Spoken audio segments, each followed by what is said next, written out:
ଯାଅ ଦି ଭାଇ ଦୌରାଦୌରି ହେଉଛ ଆଉ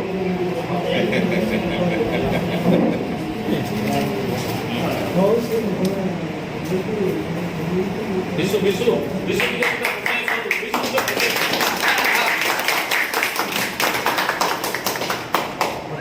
साउंड है हाँ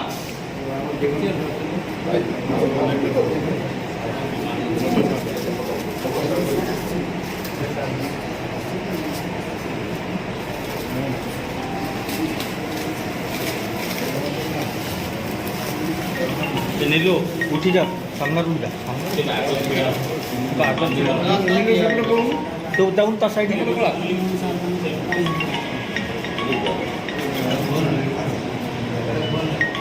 पूरा फोटो उठाने जा रहे हो साड़ी मोर बोली हां हां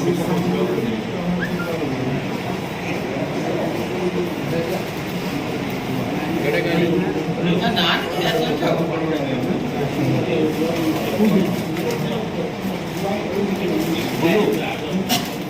बोलो भाई एडिटिंग है अच्छा सब ठीक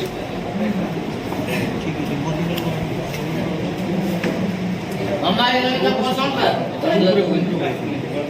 ना এটা যেটা পছন্দ আলো যে কোন দেখাও দিনা আমি সেটা বড় হ্যালো বড় ধরি ইন্ডিপেন্ডেন্ট হ্যাঁ ভোটার সাপোর্ট যাও র ফোন করছি রে তু তিনটা আলু যাবো না যাও রে পছাড় বস মেশিন মেশিন হলা না না খাইতে খাইতে কটন খাইছে খাইতে না না আছে আছে তো কোন করছি আগুন না মিলা বেলে মো ভালো করতেলি কি না জানিনি কিন্তু অক্ষর টিকে খারাপ ଥିଲା ବୋଲି জনে স্যার মো হাতକୁ বাড়াই দিলে পণ্ডিত স্যার সংস্কৃতরে ওড়িয়া লেখিলা বেলে মো খারাপ অক্ষর লেখে বলি হাতକୁ বাড়াই দিলে তো ভালো পড়ছি কিন্তু ভালো লেখুনু তেଣୁ ଭଲ ଲେଖ ତେଣୁ ସେଇ ଜିନିଷଟା ମୋତେ ଜୀବନରେ ବହୁତ ଆଗକୁ ନେଇଥିଲା ମୁଁ ସେଇଦିନଠୁ ଡଟ୍ ପେନ୍ ଲେଖା ଛାଡ଼ି ଦେଇକି କଲମ କାଳିର ଅକ୍ଷର ଲେଖିବା ଆରମ୍ଭ କରିଥିଲି ଯେ ଭଲ ଅକ୍ଷର ହେବା ଦରକାର ଏବଂ ତାଙ୍କରି ଆଶୀର୍ବାଦରୁ ମୁଁ ସଂସ୍କୃତରେ 98 ରଖିଥିଲି ତେଣୁ ଆଜି ତାକୁ ମୁଁ ଅନୁରୋଧ କରିବି ସେ ସେଇଭଳି କିଛି ସତ୍ମାର୍ଗ ଆମକୁ ଦିଅନ୍ତୁ ଯାହାକି ଆମ ଜୀବନକୁ ଆଉ ଟିକେ ସୁନ୍ଦର କୋଉଥିଲେ ବାବୁ କୋଉଥିଲେ କୋଉଥିଲେ ଆପଣ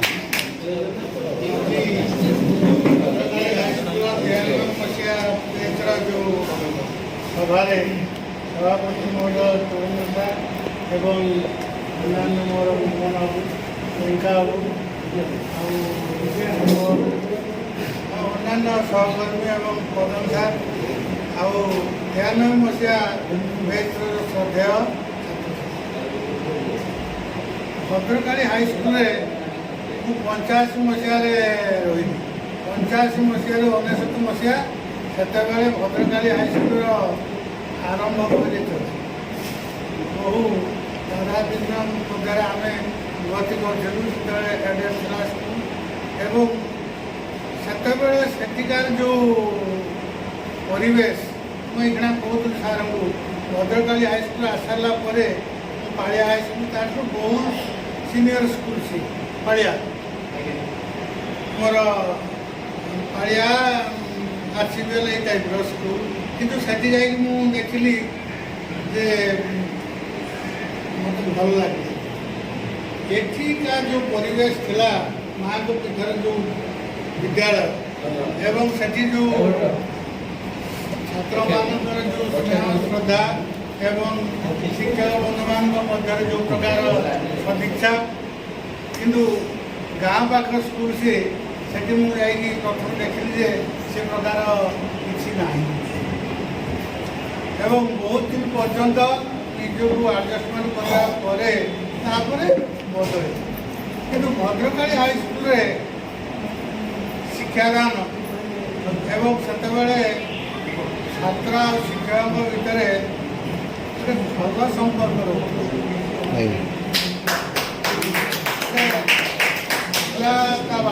बाप एवं पुअर जो प्रकार संपर्क सी लगिपाति किमी भाव में भल बढ़ ଛାତ୍ରଟି ସେ ପ୍ରକାର କରାଯାଉଥିଲା। କିନ୍ତୁ ଏବେ ତ ତା ବହୁତ ପରିମାଣରେ ବଦଳିଗଲାଣି।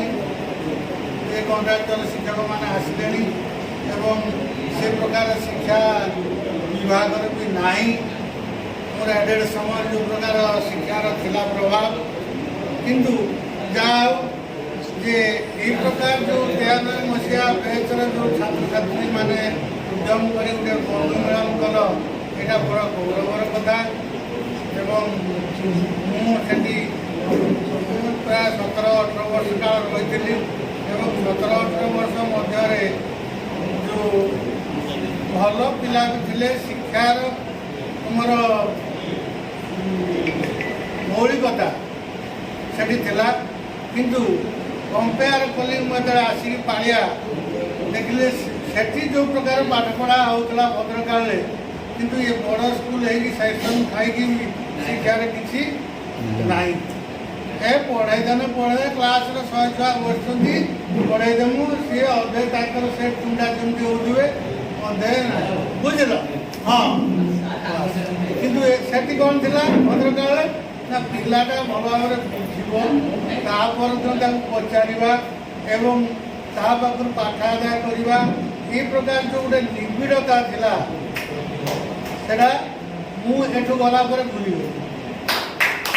କର୍ତ୍ତବ୍ୟ ଉପରେ ରହିଗଲା। ହଁ ମୋ ପିରିୟଡ଼ ଦିଆହେଇଛି, ମୁଁ ଏ ସେକ୍ସନ୍ର ଗୋଟେ ପଢ଼େଇବି, 45 ମିନିଟ୍ ପଢ଼େଇଦେଲି, ପିଲା ପଢ଼ୁତା ବଦମାସି କରୁ, କ'ଣ ହେଲା 100 ପିଲା ବସୁଛନ୍ତି, ବାଡ଼ର କେତେ ଶୁଭୁ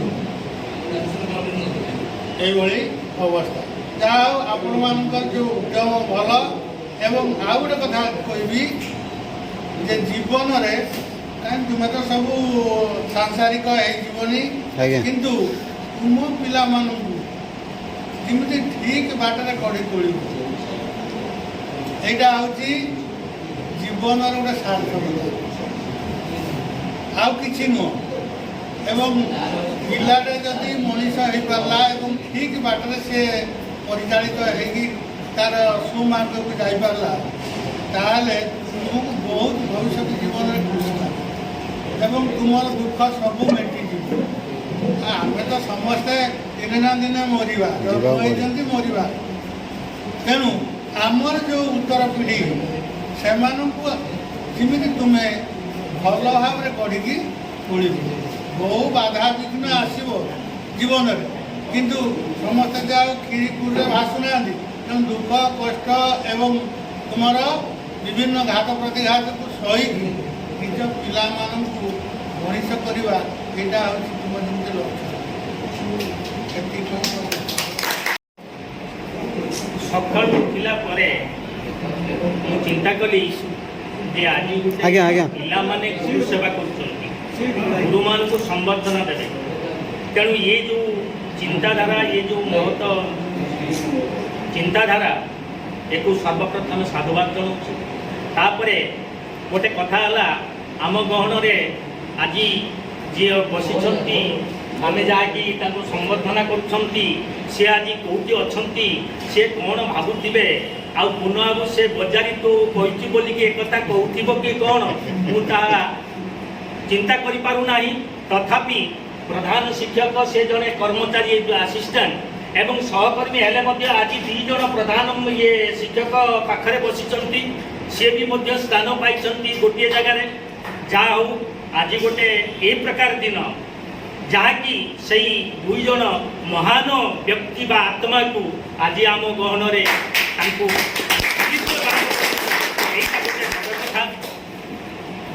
ତାପରେ ମୋର ଯେଉଁ ଆଜିକାର ଯେଉଁ ସଭା, ଏ ସଭାରେ ମୋର Jogendra sir, Gangadhar sir, Padan sir, Mohan sir, ଆଉ ନାୟକ ସାର୍, ନଟନନା, ଭୁଆ କକା, ଆମର ବିନ ଏବଂ ଇଏ ଯେଉଁ ଗେଡ଼ା, ଏ ସବୁ ରହିଛନ୍ତି ସମ୍ମାନୀୟ ଲୋକମାନେ। ତେଣୁ ଏ ଗହଣରେ ଏ ଯେଉଁ ଛାତ୍ରମାନେ ଅଛନ୍ତି, ଆଜି ସେମାନେ ଛାତ୍ର ହେଲେ ମଧ୍ୟ ସେ ଗୁରୁ ଆସନରେ ବି ବସିଲେଣି। ତେଣୁ ଏ ପରିପ୍ରେକ୍ଷୀରେ ଏଠି କ'ଣ କହିକି ଗୋଟେ ପିଲାମାନଙ୍କୁ ବା ଛାତ୍ରମାନଙ୍କୁ ମୁଁ ତାଙ୍କ ମନକୁ ବୁଝେଇବି, ମୁଁ ମନେ ମନେ ବସିକି ଭାବୁଥିଲି। ତେଣୁ ସେ ଭାବନା ଭିତରେ ଗୋଟିଏ ଜିନିଷ ମୋର ଉଦ୍ରେକ ହେଲା, ଗୋଟେ ଶିକ୍ଷା, ଗୋଟେ ଗୁରୁ ଆଉ ଶିଷ୍ୟର ସମ୍ପର୍କ। गुरु शिष्यर संपर्क एति महान कहीं मु कहूँ जे जिते बड़े 93 मसीह मोर मन अच्छी सरस्वती पूजा हम गणेश पूजा हम शिक्षक छात्र भितर बसवे आज भोजी करवा आज जदि छात्र किसी असुविधा पड़ूला से शिक्षक पाख दौड़ी आसूला एवं शिक्षक छात्र को से स्नेह दौला ये परस्पर भितर एभली भाव जहाँकि सेटा दिन को दिन बंकिल हो गला ये कथा गला आज दिन में मुझे पिला मानू गोटे कथा कहबी आमर जो शिक्षा ये गोटे आदि दैविक आदि भौतिक आध्यात्मिक ये तीन टा कथा मुझे कहबी आदि दैविक आमे जन्म पूर्व किसी आमको दैव भगवान आमको देइचंती शिक्षा काम क्रोध लोभ हिंसा इत्यादि आमे जन्म हवा पूर्व नहीं आसचंती ये शिक्षा ये है आदि दैविक आदि भौतिक कौन अवधूतर 24 गुण थिला समस्ते जानी प्रकृति पृष्ठ आम जो शिक्षा सब नेले गुरुजन मान जो शिक्षा नेले ये आदि भौतिक आध्यात्मिक कौन ये आध्यात्मिक एमती गोटे जिनिस आम जो आध्यात्मिक मनोभाव आम भीतर रहा उचित कहीं रहा उचित आध्यात्मिकता कौन करे ना ईश्वर चिंता कले ईश्वर चिंता केमिति करबा सामाजिकता आसीबो सामाजिकता केमिति आसीबो ना भल पाइबा आसीबो बाप पुओ को भल पाइबो भाई भाई के भल पाइबो एवं परस्पर प्रति जेमिति भल पाइबाटा रहिबो ईश्वर को तमे भल पाइले ईश्वर तुमको भल पाइबे ईश्वर कथा तमे भाबिले ईश्वर तुम कथा भाबिबे तमे जदि ईश्वर कथा दिन राति भाबिबो ईश्वर समय आसीबो ये लोक तो सब बेले भाबुची मु ता कथा टिके भाबे आध्यात्मिक मनोभाव आसिले सब बेले कौन हम ना सत चिंता आसीबो सत भावना आसीबो जोटा कि आमे सत कर्म रे लिप्त हवा कौन सी कुकर्म करबा नाही एवं आत्मनिर्भरशील ही परिबा आमे पर ऊपर केबे निर्भर करि परिबा नाही कारण आध्यात्मिकता अच्छी कार धन को लुंठन करबा नहीं का प्रति अन्याय करबा नहीं या द्वारा श्रृंखलित जीवन यापन हो पारिबो बाप पुओ कथा मानिबो पुओ बाप कथा मानिबो स्वामी स्त्री कथा मानिबो स्त्री स्वामी ये स्वामी कथा मानिबो परस्पर भितर श्रृंखलित जीवन यापन हम आध्यात्मिक चिंताधारा जो नहीं सकी श्रृंखला नहीं श्रृंखला जो नहीं सकी शिक्षा नहीं तेणु किभली भाव में ओतप्रोत भाव जड़ित तेणु परस्पर आज दिन में मुझे कहूँ समस्ते टिके ईश्वर को चिंता करिबो ईश्वर निश्चित भाव में तुम मानकर कल्याण करेंगे एवं तुम सत्पाठ चलो तुम जीवन में उन्नति कर एवं तुम आत्मनिर्भरशील हो पार मुझे ठीक कही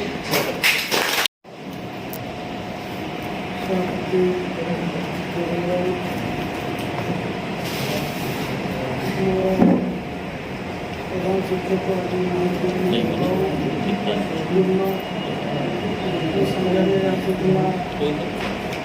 सहकर्मी शिक्षक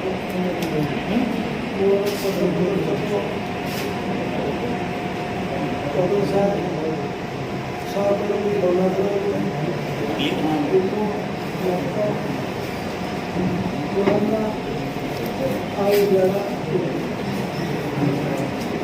ଯେତେବେଳେ ଅନିଲ ଯାଇକି ମୋ ପାଖରେ ପହଞ୍ଚିଲା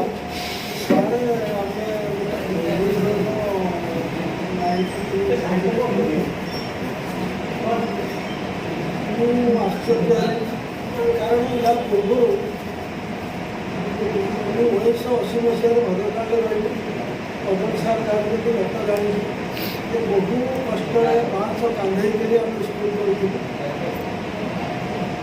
2002 ମସିହାରେ ଗୁଆମା ହାଇସ୍କୁଲ କଲି ଗୁଆମା ହାଇସ୍କୁଲରେ ତାଙ୍କର 1980 ଏଥର ପିଲା ବନ୍ଧୁଗଣ ତାଙ୍କ ବେଶ ପିଲାମାନେ ମୁଁ ସବୁ ଜାଣିଲି ଯେ କି ବନ୍ଧୁଗଣକୁ ଆମକୁ ଡାକିଥିଲେ ମୁଁ ବଡ଼ ଆକାରରେ ପଢ଼ିଥିଲି ସବୁ ଅନେକ କଥା ଚିନ୍ତା କରି मुख्य उद्योक्ता मुझे जड़े उद्योक्ता नहले समस्त कोऑपरेट कर मुझे विशुद्ध तेणु कला मुझे से तो अधुरी आला मुझे अच्छा हम जीवी तेणु कहीं तुम मनर मनोभाव सृष्टि है से कथा तुम मैंने जड़े विश्व कहीदे समस्ते एकत्रित आसिक शिक्षक मानक निमंत्रण कर तुम मैंने आसी ये पहुँची आम मानक आप्यायित कर तेणु मु भाविली आम जो 93 बैचर पिला किसी नहले ଆମେ ତାକୁ ଚିହ୍ନି ପାରିବୁ। ଆମେ କେହି କାହା ସହିତ ସମ୍ପର୍କ ନାହିଁ, ତେଣୁ ସବୁ କର୍ମମୟ ଜୀବନର ଆମେ ତାଙ୍କୁ ସାକ୍ଷାତ କରିପାରିବୁ। ସବୁ ଜୁଡ଼ିବା ଶିକ୍ଷାର ମାନଦଣ୍ଡ ଆଗରୁ ଯାହା ଥିଲା, କେଉଁ ହାତ ପ୍ରତିଘାତ ଭିତରେ ଯେଉଁ ଆମେମାନେ ଥିଲୁ, ବନରାମ କହୁଥିଲେ ଆମର ଗୋଟେ ଥିଲା ଶିକ୍ଷକମାନଙ୍କର କେଉଁ ପଇସା ଯେ ସେତେବେଳେ ପାଠ ପଢ଼ା ହେଉଥିଲା। ଏବେ ତ ତୁମର ପଇସା ଦିଆ ପାଠ ପଢ଼ା ଗଭର୍ଣ୍ଣମେଣ୍ଟ ସ୍କୁଲ ପାଖରେ English medium school time to time ପଇସା ନେବେ ପାଠ ପଢ଼େଇବେ। ଯୋଗେନ୍ଦ୍ର ବାବୁ 50 ଟଙ୍କା ଆମ ଦରମା ଦେବେ ଯେ କୃଷ୍ଣ ବିକ୍ରି 2 ମାସ 3 ମାସର ଥରେ। ସେଇ 50 ଟଙ୍କା ଦରମାର ଆମେ ଚାକିରି କରି ସେତେବେଳେ ଗୋଟେ ପିରିୟଡ଼ କେବେ ଫାଙ୍କା ପଡ଼ିବ ନାହିଁ।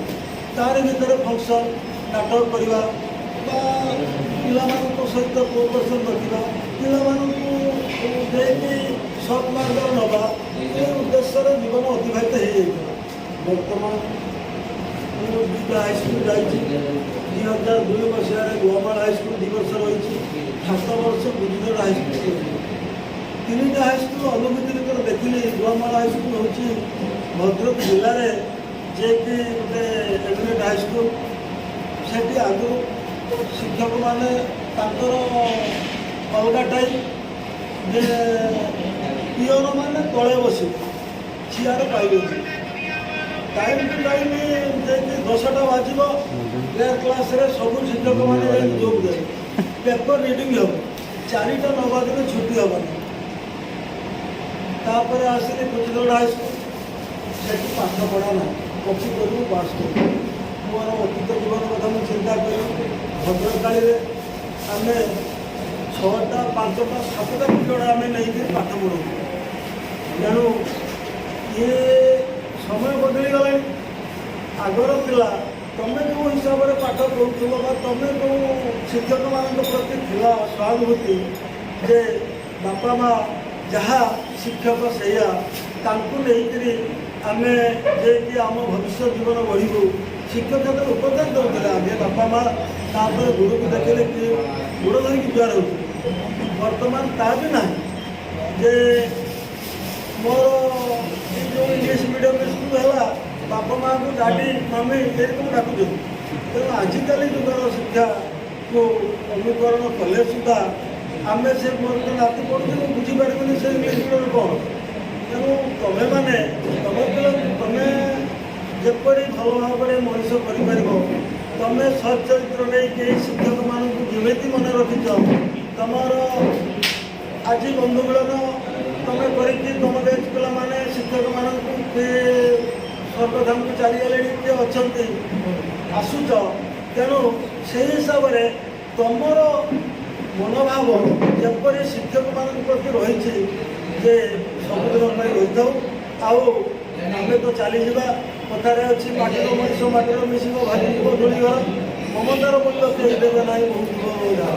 ତେଣୁ ଆମେ ଆଜି ଯିଏକି ଏକଜୁଟ ହୋଇଛନ୍ତି, ସମସ୍ତେ ଶିକ୍ଷକମାନଙ୍କ କଥା ଟିକେ ମନରେ ଧରିବ, ଭାବିବ ଯେପରି ଭାବିକି ତୁମେ ଆମମାନଙ୍କୁ ଆଣିଛ। ଆଉ ତୁମମାନଙ୍କର ସାଂସାରିକ ତୁମେ ସମସ୍ତେ ହେଇଗଲଣି, ଯେମିତି ତୁମ ଯେପରି ଭାବରେ ଶିକ୍ଷକମାନଙ୍କୁ ସହାନୁଭୂତି ସହକାର ରଖିଛ। ମୋର ଏତେ ଆଶା କରେ ତୁମ ବାପା ମା ତୁମ ଗୁରୁଜନ ମାନଙ୍କୁ ସେହିପରି ଭାବରେ ଭକ୍ତି ରଖ। ସେଦିନ ଥିଲା ଯେ ଯେଉଁ 93 ମସିହା ସ୍କୁଲ ଗଠନର 17 ବର୍ଷ ପରେ ଏ ପିଲା ସ୍କୁଲ ଗଠନର 17 ବର୍ଷ ପରେ ଏ ପିଲା 93 ବ୍ୟାଚର ବନ୍ଧୁ ମିଳନ କରୁଛନ୍ତି। ମୁଁ କହୁଛି 1976 24/7/76 ମସିହା ଗୋଟେ ମିଟିଂ ଭଦ୍ରକାଳୀ ସାର୍ ଡକା ହେଲା। କହିଲେ ଆମେ ଗୋଟେ ସ୍କୁଲ କରିବା। ମୁଁ ତ ଜାଣିନି ସେ ମିଟିଂ ଡାକିଛନ୍ତି ବୋଲି। ପଛର କେବଳ ମୁଁ ଗାଁ ହିସାବରେ ଗୋଟେ ଗ୍ରାଜୁଏସନ୍ ପାସ୍ କରିଥିଲି 76 ମସିହାରେ। ଇଏ 74 ମସିହାରେ ଡକା ହେଇଛି। ନା 74 ମସିହାରେ ମୁଁ ହେଲି ଗ୍ରାଜୁଏସନ୍, 76 ମସିହାରେ ଡକା ହେଇଛି। କିନ୍ତୁ ମୋତେ ଡାକିନଥିଲେ। ସବୁ ବଡ଼ ବଡ଼ ଲୋକ ବସିକି ତାଙ୍କର ଆଲୋଚନା କରୁଥିଲେ। ତାପରେ ଚିନ୍ତା କରିଛି ଯେତେବେଳେ କହିଲେ କ'ଣ କରିବା, ସ୍କୁଲ କାହାକୁ ଦାୟିତ୍ୱ ଦେବା। ସେଠୁ ମୋ କଥା ଯେତେବେଳେ ମନେ ପଡ଼ିଛି ତାଙ୍କର ତାକୁ ଡାକ। ସେଠୁ ମୋତେ ଡାକିଲେ, ମୁଁ ଗଲି। କହିଲେ ଏ ଖାତାପତ୍ର ସବୁ ତୁମ କତିରେ ରହିଲା, ଗୋଟେ ଲିଷ୍ଟ କରିଦେଲେ, ଇଏ ଦେବ 2 ଟଙ୍କା, ସିଏ ଦେବ 5 ଟଙ୍କା, ସିଏ ଦେବ 7 ଟଙ୍କା, ସିଏ ଦେବ 10 ଟଙ୍କା, ଗୋଟେ ନାନା ଖାତା କରିଦେଇକି ସେ ନାନା ଖାତାଟି ମୋତେ ଦେଇଦେଲେ। କହିଲେ କାଲିଠାରୁ ସ୍କୁଲ ହେବ, ଛୁଆଙ୍କୁ ସବୁ ଆଣିକି ପଠେଇବି। ଯେ ବେନ୍ତାଳ ଯେ ମୁଁ ବନ୍ଧୁ ସାର୍ ଥିଲେ ସେତେବେଳେ ହେଉଛନ୍ତି ମୋର ଭୁଲ କରା ଲୋକ। ମୁଁ ତ ଉଦ୍ୟୋକ୍ତା ମାନେ କ'ଣ, ସେ ତ ସବୁ ଦେଉଥିଲେ ପଇସା ନା। ପ୍ରଥମ ପଇସା ସେ ଦେବେ, ଦରମା ପାଇଯିବେ, ଆଗେ ହାଇସ୍କୁଲ କରିବା ପାଇଁ କିଛି ପଇସା ସିଏ ଦେବେ। ଭାଗିର ସାର୍ କଥା ମୁଁ କହିବି, ଦେଇଦେଲେ ଖାତା ଦେଇଦେଲେ, ସବୁ କଥା ହେଇଗଲା। 76, 77, 78, 79, 80, 81 ପର୍ଯ୍ୟନ୍ତ ମୁଁ ରହିଛି। 81 ଲାଷ୍ଟକୁ ମୁଁ ଛାଡ଼ିନି ବାଧ୍ୟ ହେଇକି। ତାର କାରଣ ହେଲା ବର୍ଷକୁ ବର୍ଷ ପିଲା ସଂଖ୍ୟା ବଢ଼ିଗଲା, କେହି ବୁଝିବାର ନାହାନ୍ତି, କେହି ବୁଝିଲେ ନାହାନ୍ତି। କିନ୍ତୁ ବର୍ଷକୁ ବର୍ଷ ଚେୟାରମ୍ୟାନଟା ତ ମୁଁ କରିପାରିବିନି ନା। ମୁଁ ସିନା ପିଲାଙ୍କ ପାଇଁ ଶିକ୍ଷା ବ୍ୟବସ୍ଥା କରିଦେବି, ତଥାପି ଶିକ୍ଷକ ପଢ଼ୁଛି, ସବଜେକ୍ଟ ଟିଚର ଦରକାର ସବୁ। ମୁଁ କ'ଣ ମୁଁ 76, 77 ସ୍କୁଲ ବାଥରୁମ୍ ନେଇକରି ଆମେ ଚଳାଇଦେବୁ, କିନ୍ତୁ ସବୁଦିନ ଚାଲିବ।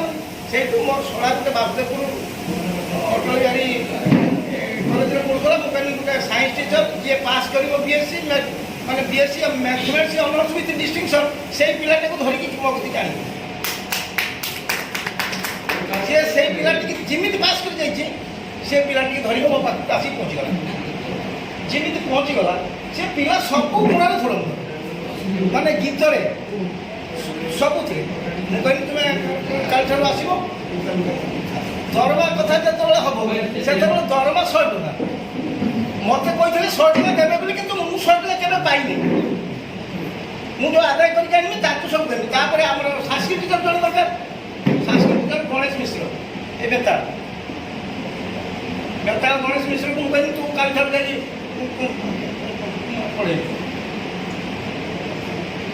ଗଣେଶ ମିଶ୍ର ହେଉଛନ୍ତି ପ୍ରଥମ ସାଂସ୍କୃତିକ ଟିଚର, ଆଉ ସେ ହେଉଛନ୍ତି ଯେଉଁ ବାସୁଦେବପୁରରୁ ଆସିଲେ, ସେ ହେଉଛନ୍ତି ସାଇନ୍ସ ଟିଚର। ସିଏ ରହିବ କେଉଁଠି? ହଁ, ପୀତାମ୍ବର ମିଶ୍ର। ମୁଁ ତୁ ଯେଉଁଥିର ଷ୍ଟୋଭଟା ଧରାଇଦେବି, ଟ୍ୟୁସନ୍ ମାଷ୍ଟର ଟ୍ୟୁସନ୍ ଛୁଆ ଯୋଗାଡ଼ କରିଦେବି। ଆଉ ତୋର ଅସୁବିଧା କ'ଣ? ଷ୍ଟୋଭ ଦରକାର, ଟ୍ୟୁସନ୍ ଛୁଆ ଦରକାର। ଆଉ ସେତେବେଳେ ସାଇନ୍ସ ମାନେ ଯେଉଁ ବିଜ୍ଞାନର ଟ୍ୟୁସନ୍ ମ୍ୟାଥମେଟିକ୍ସ ଟ୍ୟୁସନ୍ ହେବା ଲାଗି ଜୋର ସବୁ ମୁଁ 10-20ଟା ଛୁଆଙ୍କୁ ସବୁ ଯୋଗାଡ଼ କରିଦେଇକି ତାଙ୍କ ପାଖରେ ବସେଇବି। ଗୋଟେ ଘର ଯୋଗାଡ଼ କରିଦେନି, ସେ ଘର ରହିବ, ସେ ତାର ଆଉ ଅସୁବିଧା କିଛି ହେଲାନି, ସ୍କୁଲ ଚାଲିଲା। କିନ୍ତୁ ବର୍ଷକୁ ବର୍ଷ ଯେଉଁ ଛୁଆ ପାସ୍ କରିଯିବେ, ସେ ଯେଉଁ ଚେୟାରମ୍ୟାନ୍ ସେ ସଂଖ୍ୟା ବଢ଼ିଲା। ମିଟିଂ ଡାକିଲେ କହିଲେ ତୁ ତୋର ସମ୍ଭାଳ, କେମିତି ସମ୍ଭାଳୁ? ମୁଁ ସମ୍ଭାଳିବି, ମୁଁ କୋଉଠୁ ଚେୟାରମ୍ୟାନ୍ ଜାଣିବି? ତଥାପି କିଛି ସାର୍ଙ୍କ ମାଧ୍ୟମରେ କିଛି କଲି, କିଛି ଦିନ କରିସାରିଲା ପରେ ଯେତେବେଳେ ମୋତେ ଅତି ବିରକ୍ତ ଲାଗିଲା, ତାପରେ ମୋର ଟିକେ ମୁଣ୍ଡ ବି ବାହାରିଥିଲା ସେ ସମୟରେ, ମୁଁ ଆଉ ରାଗିକି କହିଲି, ମୁଁ ଆଉ ପାରିବିନି। 76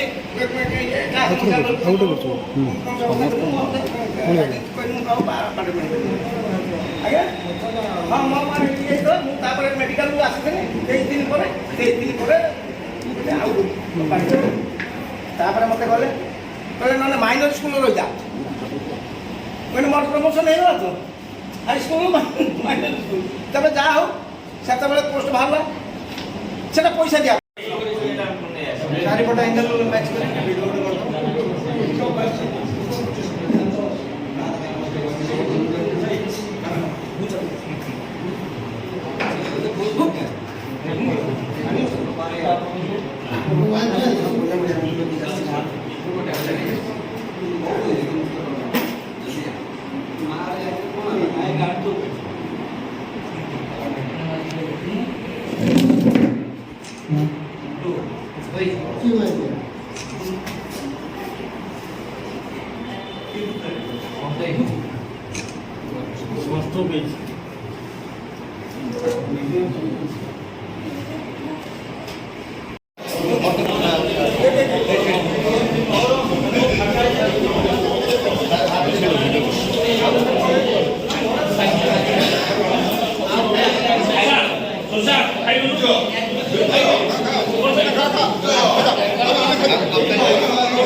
रमेश लास्ट आसी पहुँचलु सब सार को देखा करू तो बैच नहीं की जीवु तो बैच नहीं की जीवु